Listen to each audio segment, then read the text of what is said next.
Chers compatriotes, enfants de la patrie et garants de cette nation en péril, au nom de ces grands peuples d'un grand pays continent qui est la RDC, qui jadis faisait rêver toute l'Afrique subsaharienne est devenue la risée du monde par un complot ourdi par les multinationales et des affairistes et de véreux à la quête du pillage systématique organisé dans notre pays, via un certain nombre de pays voisins de la sous-région, en l'occurrence le Rwanda, l'Ouganda et le Burundi, qui se singularisent par de multiples agressions manifestes à nos frontières et de notre souveraineté, bafouant les règles fondamentales qui régissent les traités, les conventions des Nations Unies dont les États sont signataires.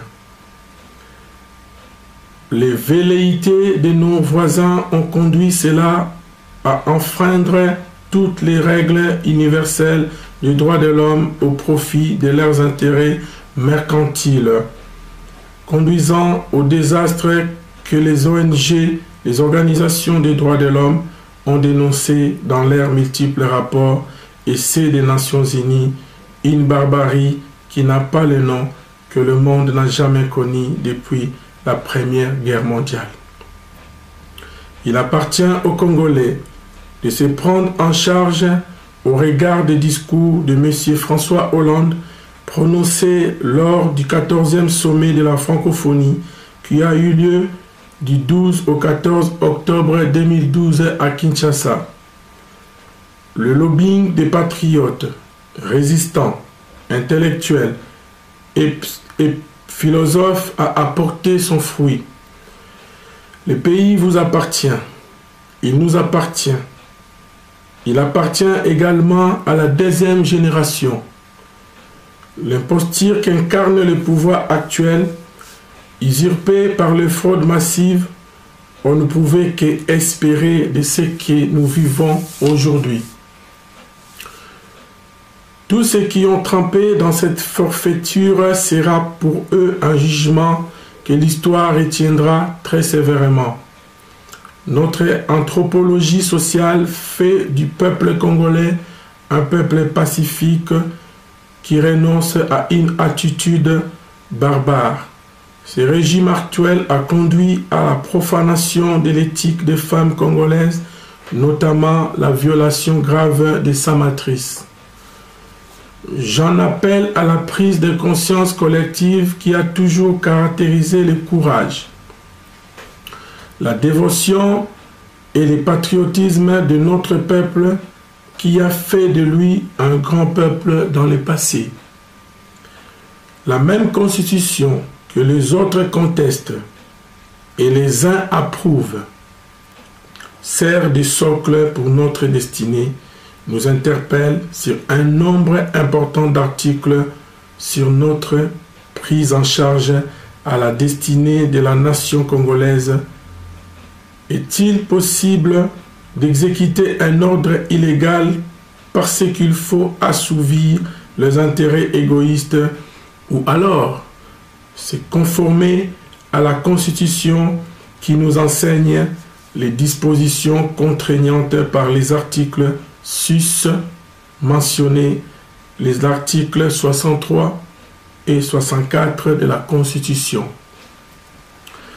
Les articles demandent, non implicitement, mais clairement au peuple congolais, comme cela a été dit par les leaders maximaux, M. Etienne Tshisekedi Wamulumba, de se prendre en charge pour récupérer son impérium du pouvoir et d'instaurer un état de droit. Ces articles disent clairement à la lumière de l'article 63 et 64, je cite, « Tout Congolais a le droit et le devoir sacré de défendre le pays et son intégrité territoriale face à une menace ou à une agression extérieure. Un service militaire obligatoire peut être instauré dans les conditions fixées par la loi. Toute autorité nationale, provinciale, locale et coutumière a le devoir de sauvegarder l'unité de la République et l'intégrité de son territoire sous peine de haute trahison. L'article 64.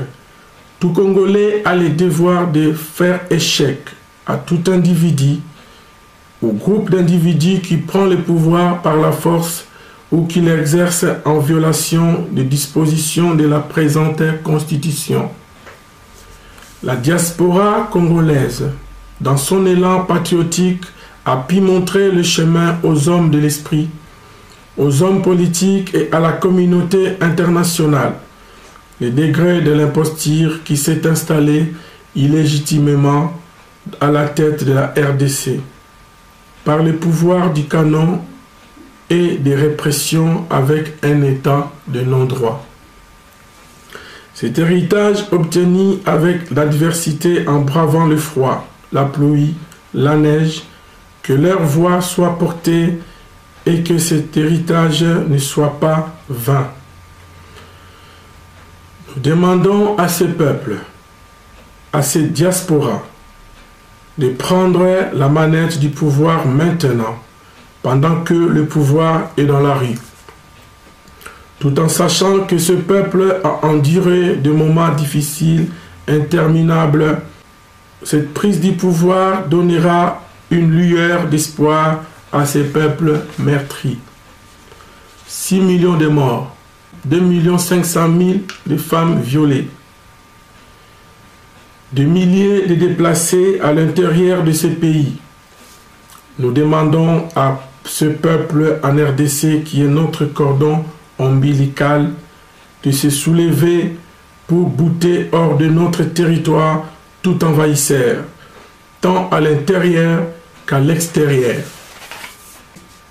Goma vient de tomber. Bukavu suivra, même Kinshasa.